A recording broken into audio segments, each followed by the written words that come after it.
Tactics and strategy define every specific move that is made within a chess game, with the term tactic being used to describe every capture or every threat of capture you can make in a chess game or your opponent can make, and strategy being the term that describes just about every other move, every long-term thought, every deep plan that you can develop, every long-term weakness that you or your opponent have in your position is a strategical weakness or a positional weakness, and we're going to talk about how strategy and tactics come together and how they work together.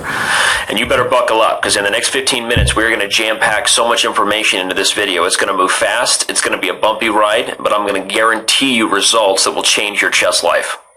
Because chess is 90% tactics, it's going to make up for the majority of this video, and it's where we're going to start. We use that term to describe chess as it being 90% tactics because every game, whether at the lowest level or highest level, must eventually be decided by a tactic. Some sort of threat, somebody missed the threat by their opponent of some kind in order to lose a chess game. So tactics, in that sense, make up for 90% of the critical moments of chess, because if you blunder, you lose. It's that simple. So, with that said, we don't really need to tell you why it's important to win your opponent's pieces. We all know that the ultimate goal of the game is to checkmate the enemy king. So informing you that you should count attackers and defenders, try to capture your opponent's pieces, shouldn't be new information to you, nor should it be that you should try to prevent your opponent from doing relatively the same thing.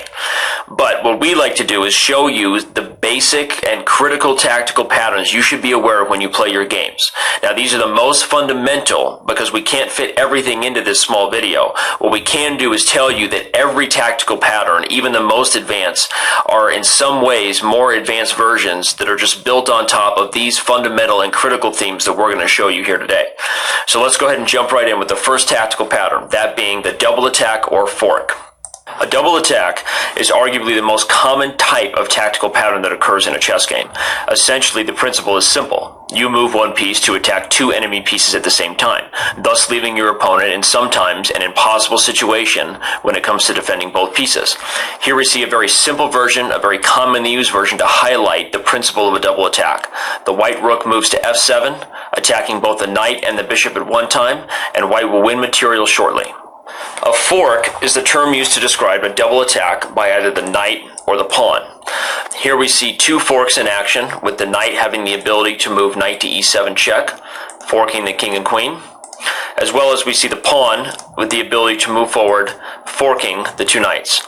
By definition, a double attack or a fork only works if you're attacking two pieces that cannot capture you back. For example, if we replace the queen on c8 with a knight, it would not be possible for this knight to move to e7 and fork the king and knight, as he would simply be recaptured. And so, in summary, a double attack is the act of moving one piece to attack at least two enemy pieces at one time, with the fork being a term we use to describe a double attack by either the knight or the pawn. Arguably the second most common type of tactical pattern or theme that can occur in a chess game would be a pin. A pin is the act of attacking an enemy piece. However, that piece either cannot move or does not wish to move for fear of losing a more valuable piece. The first type of pin is known as an absolute pin. That would be when a piece is pinned to the king, for it is absolutely illegal for that piece to move. We see that the bishop on b5 is also applying an absolute pin to the rook. The second type of pin that can occur in a chess game, known as a relative pin, is on display here.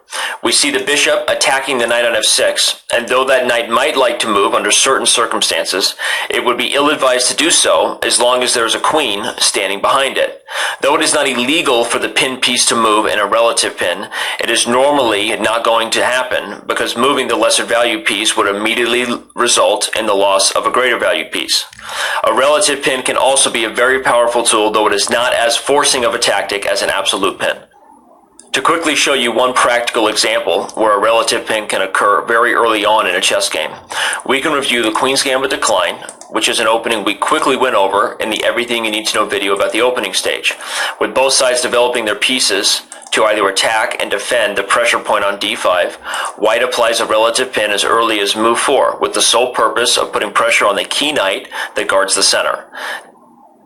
Moving on, our next tactical pattern or theme under discussion is known as the opposite of the pin, that being the skewer.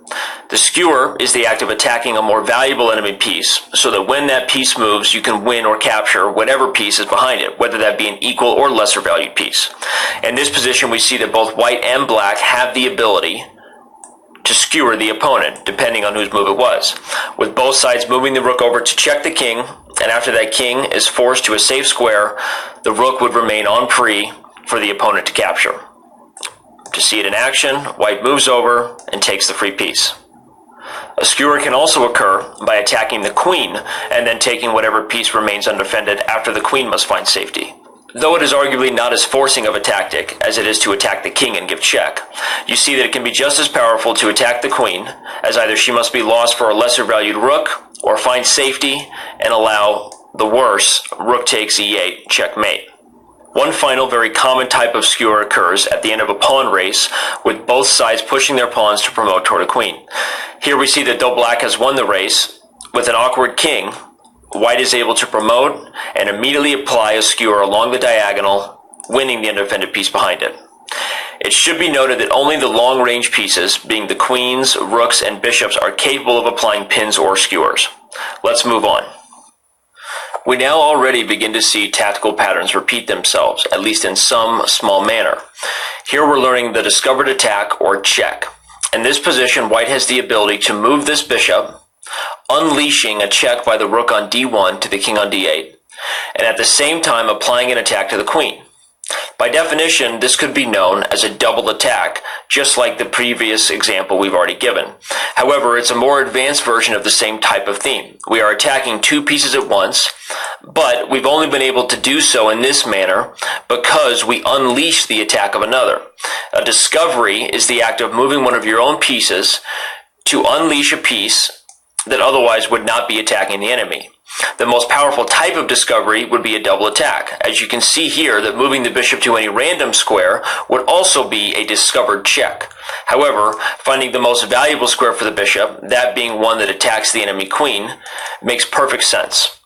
A discovered check or a discovered double attack is one of the most powerful types of tactics you can play in chess. And if a discovered attack or a discovered check is one of the most powerful types of attacks or tactics you can play in chess, you could argue that discovered double check is the most powerful move possible in any given chess game. Here, this position is the Venus flytrap, one of the most famous mating nets known in a chess game. White begins by playing knight to f7 check, and after the king moves to g8, the most important part of why we're showing this example becomes clear. The knight moves to h6, releasing check on the king. What should be noted is that both the queen and the knight are possible captures for black. However, it is impossible to capture two pieces at once. So despite the fact that both of white's pieces are hanging per se, black is unable to do anything but move the king. A double check is the most powerful move in chess because it leaves the king to his own devices always. He's unable to move to f8 because of checkmate on f7, and quickly if he moves to h8, we see the climax of the Venus flytrap mating net, with white sacrificing the queen and delivering a smothered checkmate on f7. Again, the main point of this is not how practical in nature the theme is, nor is it really even the mating net. The idea is to show you how powerful the act of playing a discovered attack or a discovered check tactic can be, with the double check being the most powerful form of a discovered attack. Again, we see it end in black's demise. And on that note of witnessing one of our tactical patterns or themes for today, and in a mating net pattern or theme, as we can see here with the smothered mate, I'd like to show you two other very common types of checkmate patterns that wouldn't necessarily be classified as a tactical pattern, but are nonetheless critical enough and important enough for us to get across in today's video. The first checkmate pattern to follow the smothered mate that we just saw will be the support mate.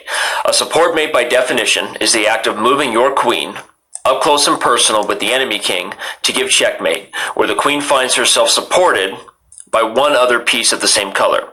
Here we see arguably the most common type of support mate, with the queen giving checkmate supported by her own king. Let's use this as a second example of a support mate, with the queen coming in to checkmate the enemy king, protected by the lone minor piece, the knight. With the third, perhaps more practical version of support mate occurring here, with the white queen capturing an enemy pawn, supported for checkmate by the lone minor piece. Our final, extremely common type of checkmate pattern under discussion in today's video is the back rank checkmate.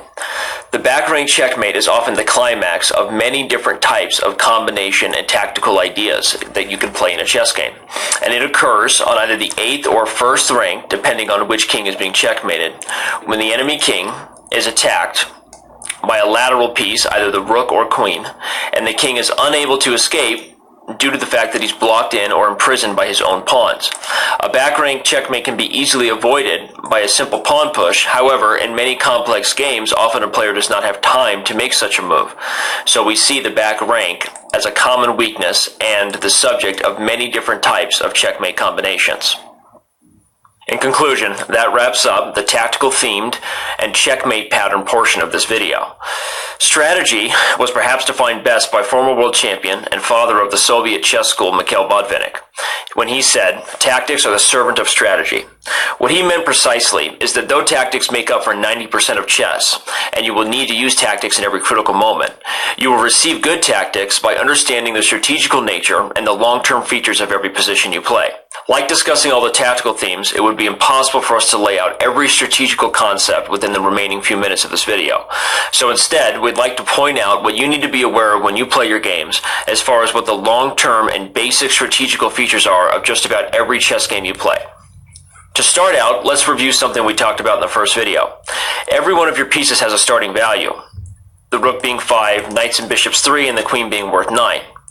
However, as you develop your pieces and activate them onto better squares, the value of those pieces may or may not go up and down in nature. So, your general goal in the beginning of the game, your first step toward having good strategy, is to develop your pieces into the center.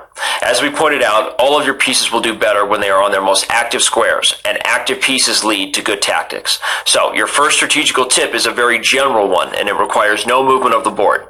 Put your pieces on good squares, particularly, as discussed, the center is arguably the best place for all of your pieces. And once your pieces are put in the center, there is typically two lists of criteria that you can weigh to decide on the value of your pieces. How many squares does the piece attack/control, and is the piece safe? This being a great example of two pieces that started out on equal footing, both valued at 3 points, though the knight is clearly the superior piece in this situation, having dominated the center. And here would be a second example of two pieces that would start out of equal value, though the white rook, having dominated the 7th rank, targeting all of black's pawns potentially, and keeping the king at bay, is clearly the superior piece to the black rook on f8. Essentially, if the piece is perfectly safe and controls up to its maximum number of squares, you have that piece on its best square. You're executing good piece strategy. Our final piece of fundamental strategical advice has to do with making you aware of long-term positional planning. In this abstract position, we highlight simply 3 types of pawn weaknesses that you should be aware of in your own games. First, doubled pawns, which are weak for 2 reasons. They cannot protect each other, and they stand in each other's way, thus preventing progress. Secondly, an isolated pawn, which is weak because it has no brother pawns, no pawns of the same color on either of the adjacent files. And finally, backward pawns, which are weak due to the fact that they cannot move forward 1 move for obvious reasons, nor can they move forward 2 moves because of fear of en passant. In this situation, the white pawn on g5 holds back both of black's pawns that are backward on h7 and f7. In review, chess is 90% tactics, and you need to know these fundamental tactical patterns in order to have success in your chess games. If any of these patterns remain unclear, please back up and review those segments of the video. The basic checkmate patterns often occur at the end or as the climax of many tactical combinations. You need to be aware of these 3. Tactics are the servant of strategy, and good pieces lead to good tactics. Please be aware that pawns will also help you in developing long-term strategical plans. Everything you need to know about tactics and strategy is now complete. We hope you enjoyed this video, and we will see you around on chess.com.